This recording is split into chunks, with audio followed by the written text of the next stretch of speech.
Until recently, a happy scene like this would have been almost unimaginable because of the extreme discrimination against Aravaanis. Even now, most Aravaani still live in the dark corners of Indian society, making money as beggars or prostitutes. So if running a beauty parlor is a small step forward for Aravaanis, then taking to the streets to tackle some of India's biggest public health problems is a huge leap. And perhaps even more surprising is who is working with them.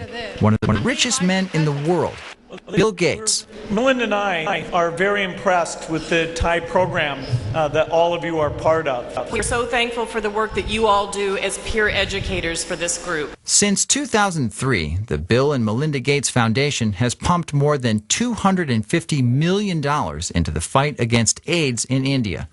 One of the foundation's partners is the Thai program, which works with Aravaanis in the state of Tamil Nadu.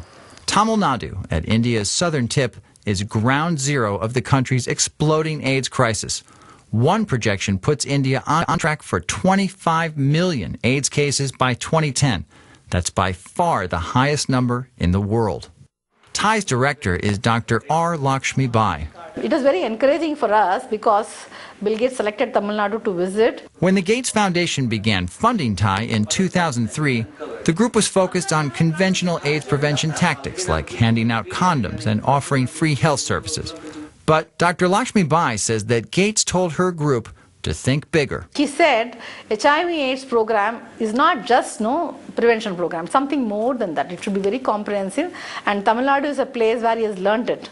It's not only just condom or it's not just STI, it is life. So many things about life has to be spoken in a prevention program, so which complements and makes the program powerful. That was his message.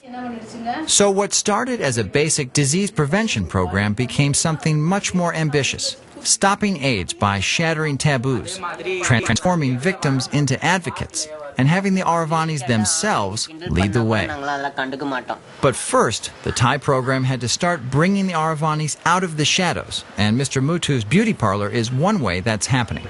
3 years ago, Thai taught Mr. Mutu how to be a beautician and gave her the money to open the beauty parlor.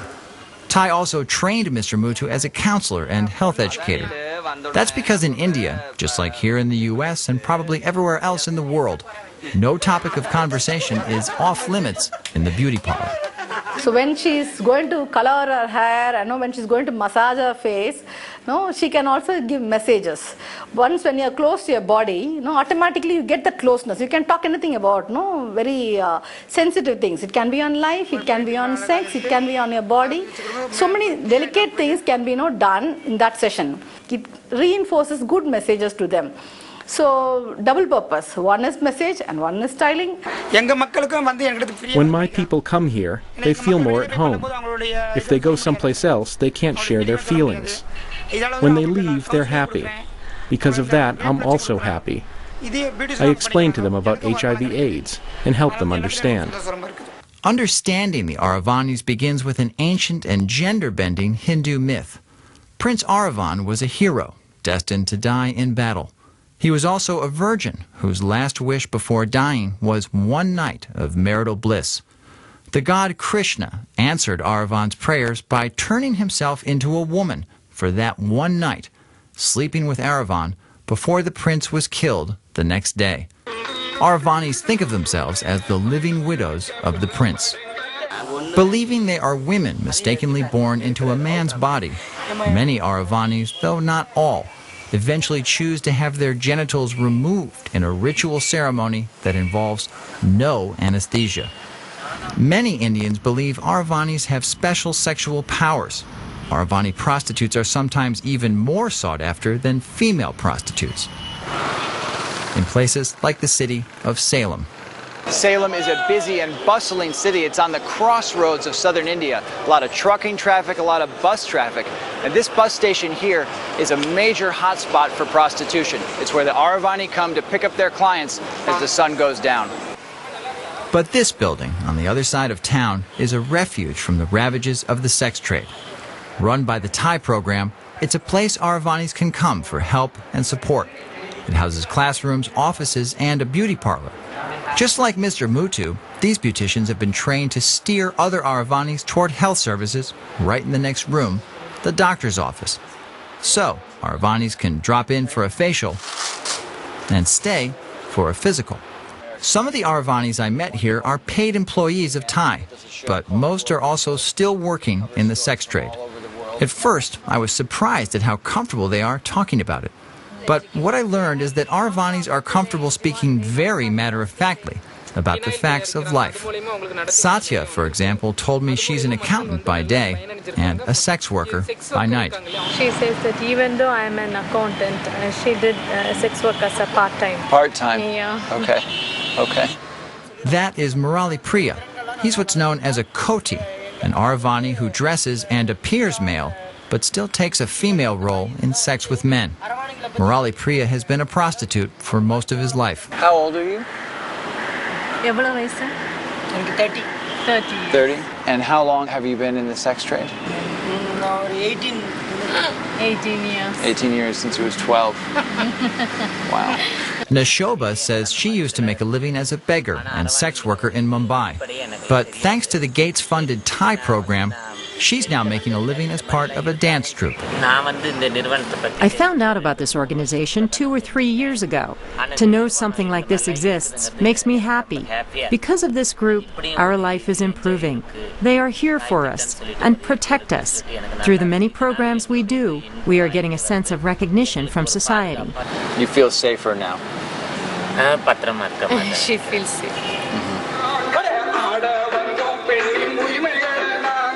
On the rooftop, the Aravanis rehearse songs, dances, and plays.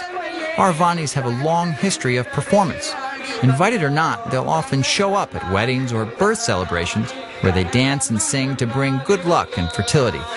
The host pays the Aravanis, often out of fear that if he doesn't cough up, the Aravanis will curse his friends and family with bad luck or infertility.